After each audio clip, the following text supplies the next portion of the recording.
welcome back to Just Checks Out. Again, it's going to take me like 6 more times before I realize I do not have to say deconstructing damsels. You do it for a couple of years, like 3 years, you tend to have, scripts in your head. But I am Jess, obviously, and I love books. I love a variety of books, and this month is going to kind of showcase that. So this is my May TBR, and it's kind of interesting because it's not just like the books that I want to read, which is what I usually do for my TBRs, but also I have a whole bunch of arcs that I'm going to be reading, and I don't know how many I'm going to get through with that, so I'm not going to put those on. But I'm definitely doing the arcs got backed up, which is a hashtag on Instagram, and I usually use the damsels one for that, but I am reading other stuff, so I'm kind of like putting them between both, and I hope you'll check that out. I'll have all those links below. Social medias, Instagrams, you know, obviously you're here, so you don't need the YouTube, but Twitter and stuff like that. So all that will be in the comments below or the box below or whatever it's called. So again, this is like my second video for the channel, so we'll see how this goes. All right. So for my TBR, I changed some things around because I noticed that Cindy from, Cindy Be with Cindy, she had a list of Asian readathon books to kind of categories to go through, and I love readathons. They're like one of my favorite things because I learned so much and find so many new authors that way. And on them, I found that there's the Wolf of Oren-Yaro. I think that's how you say this. And it's been on my TBR for about like 5 or 6 months when I bought it. I really liked it, and there's actually a reading club going on. It's the Vintage Books and Wine Club, and I will have all the information linked below, along with Cindy's links for what we're going to be reading. So, let's talk about what this book is. And in case you're wondering, it's because my husband is intelligent and bright, and he has hooked up his computer to the screen so I can actually talk.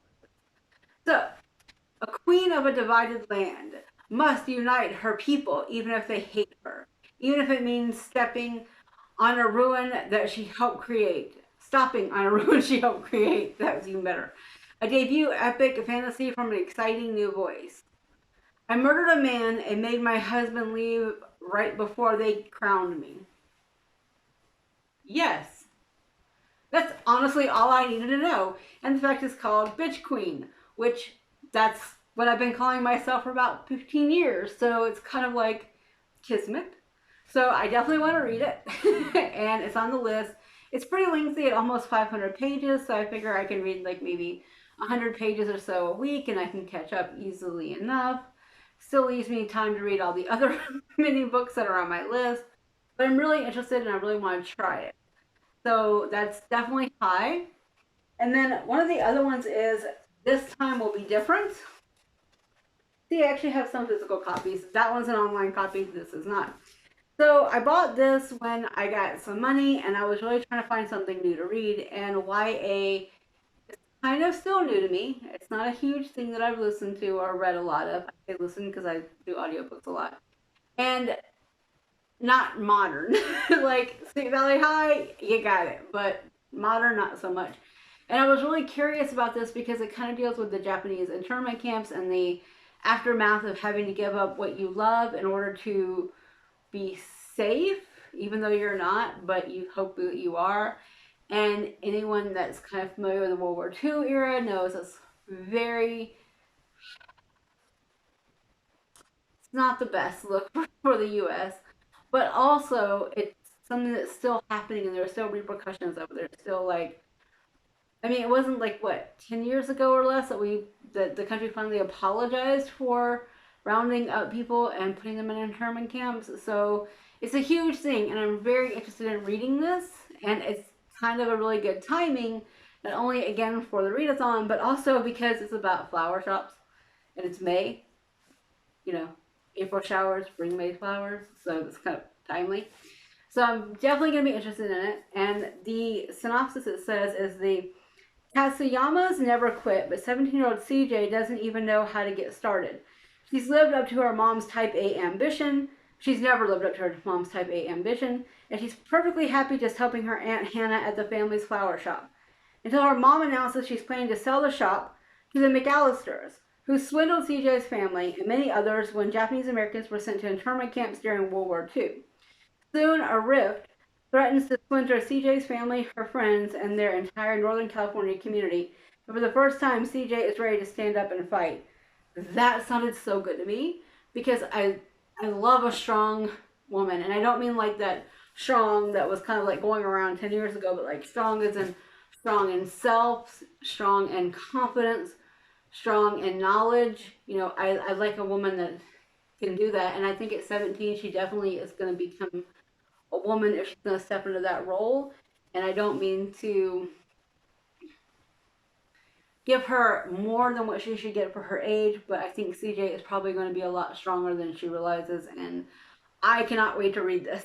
It's been on my TBR. I bought the books in March, so I'm really excited to read that. And then also, to go in a different direction, but similarly, I'm also reading another YA because I have been eyeing to read this book since I saw it was on Instagram. Yes, Instagram. And it's With the Fire on High by Elizabeth Acevedo, I think is how you say her name. She, of course, wrote Clap When You Land and Poet X. I have not read either one of those, but I loved the cover of this book, I'll be honest. And Hot Press Keys seems to have, or no, sorry, Hot Keys Books, Hot Key Books, has got a lot of really cool ideas in their books and a lot of interesting choices for YA. And again, I'm trying to read more that's outside of just the Sweet Valley High world. And I think this will definitely help. And honestly, like, I love the idea of young girls making their own space and transitioning from that considered to be young to being an adult. And again, not to make them adults too soon, but adults in their own minds, giving them that freedom that maybe they don't have when you're faced with constant barrage of don't do this, don't do this, don't do this. And I love that. So the synopsis for this one is Amani wants to be a chef more than anything, but having a 2-year-old daughter and being 17 and still at school isn't making life easy. The one place she can let everything go in the kitchen, which has magical hands whipping up extraordinary food beloved by everyone from her grandmother to her best friend Angelica. Amani knows, though, that there are rules that she has to play by, and yet once she gets cooking, her passion to feed will nourish her soul and her dreams too. With the fire on high, anything is possible. Okay, can we talk about the inside of this book for a moment? Because I am so into, like, every chapter has got a title that kind of matches up with it, but also they have different kind of, ingredients like pomegranates, and it looks like grapefruit or oranges, and you know like it looks like sage, but I don't think it's sage. But like it's got all this stuff, and even better, it has recipes. Y'all don't know, I love to cook. So to me this is really helpful, but also I am not Latina. I am not, that's not my world, but I grew up in the South, and if you live anywhere in metro Atlanta, there's always some kind of food place that has got like Latin food, whether it's, Guatemalan, Salvadorian, Mexican. Obviously, there's a lot of Mexican taquerias and stuff like that. And I love that. And so I'm very excited to kind of walk into this world and see what's up. So that is definitely one reason that's why it's on my list. And then another one is actually a reread that's not about a woman. It's actually about a boy. And so the backstory to this copy is I got it from our free book box. So in Germany, we don't have little free libraries like in the US. We have one huge box that's just filled with books. And you can go in, take them out, do whatever you want. I actually have a few more I got from those boxes as well, including actually the Zebraland right here, which is in German, so I'm going to read it. But I was like, okay, this is really cool. And I read About a Boy when it first came out, So it'd been a long time, and I loved it. Like I didn't love it like in like it was my favorite book, but I love the fact that it made me think. And then of course the movie came out with Hugh Grant, and so everyone knows about the movie. But I'm really looking forward to rereading this and seeing how it holds up like 20 years later or more. So this is gonna be really cool and fun for me. Uh, I usually don't reread books, so this is definitely an exception, and it's free. So I will read it and I will put it back in the box, and I will get another one because it's take one, leave one. A lot like a little free library, but not quite the same. And then I have got to talk about the one that I'm really excited to read, which is The Smuggler's Daughter. And that one is set in Cornwall.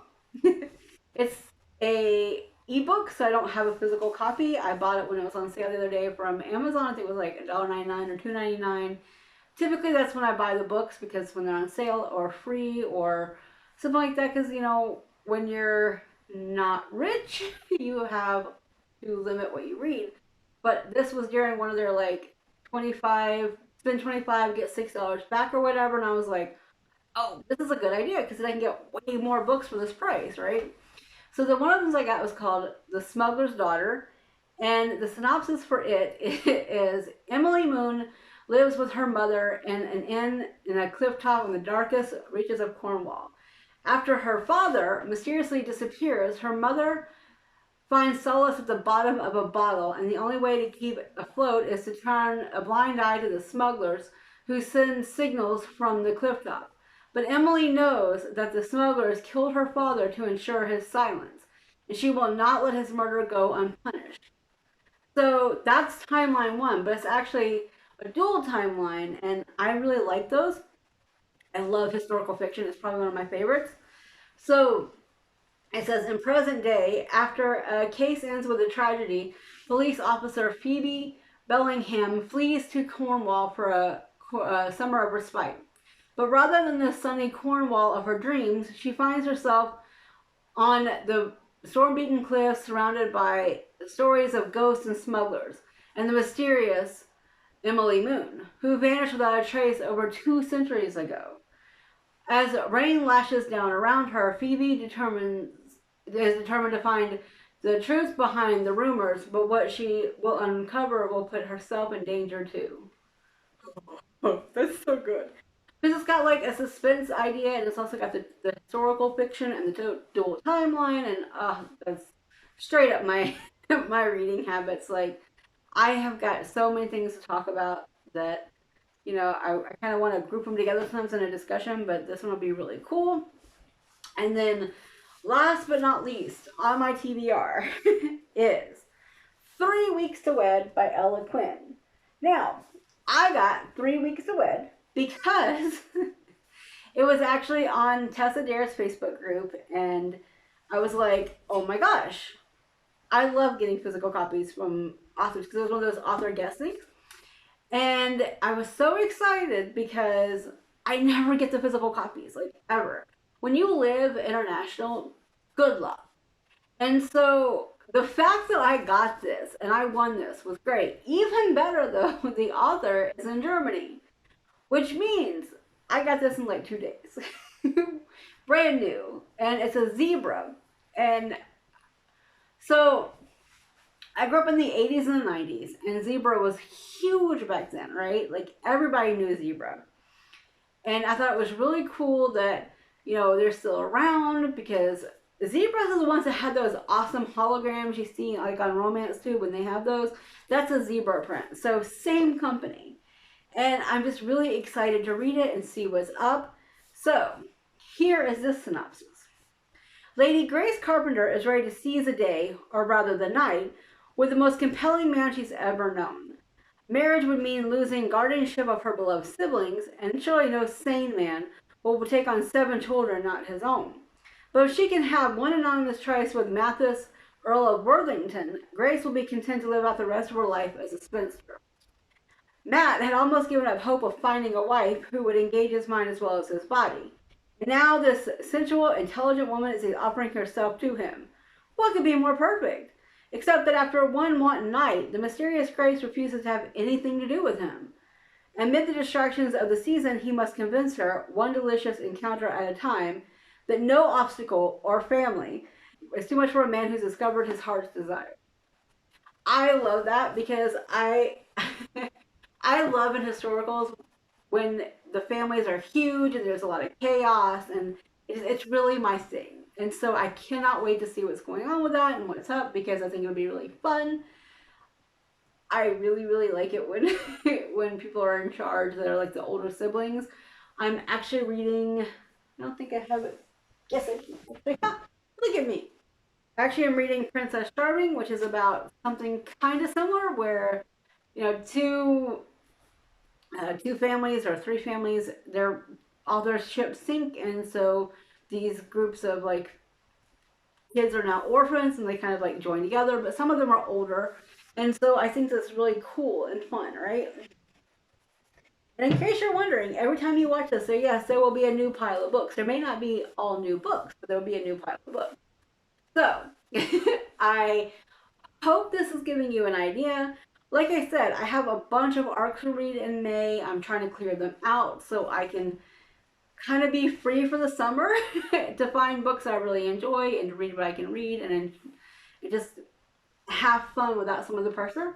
Because again, some of it is for the podcast, and some of it's just for me. And like so on Deconstructing Damsels, I have theme months. Like May is STEM and like nature and that kind of month. So I'll be reading things like the Countess Conspiracy and stuff like that. And I've also got another book I have to find to read in May. So another reason to kind of like leave some free space just a bit. But the point being, I enjoy that kind of stuff, and I kind of like carry that over somewhat into what I'm reading otherwise. I've got a new review coming up for, I'm gonna say this name wrong, Arani, Aradni. So I'm sorry. I have listened to that name like 18 times. I cannot get it, but I'm very excited because I'm going to put a review up here, and also I'm hopeful for another event for that.